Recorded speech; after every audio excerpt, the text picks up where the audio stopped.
They couldn't stop dancing, even as their feet bled. In the summer of 1518, in the city of Strasbourg, a woman named Frau Trophia stepped into the street and began to dance.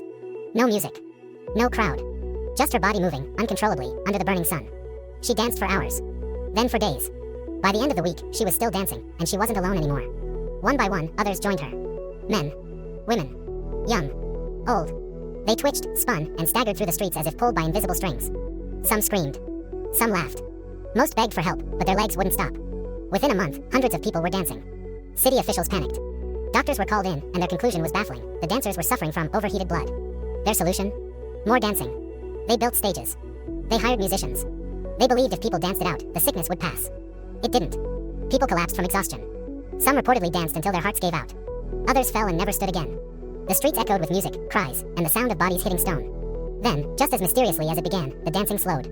Priests led survivors to a nearby shrine. The music stopped. The crowds thinned. And eventually, the city returned to normal, except for the memory of what had happened. To this day, historians still debate the cause. Some believe it was mass hysteria, fueled by stress, famine, and fear. Others suggest ergot poisoning, a hallucinogenic mold that could have contaminated bread. No one knows for sure. What we do know is this. For a brief moment in history, an entire city danced, not for joy, not for celebration, but because they couldn't stop. And it remains one of the strangest true events humanity has ever recorded.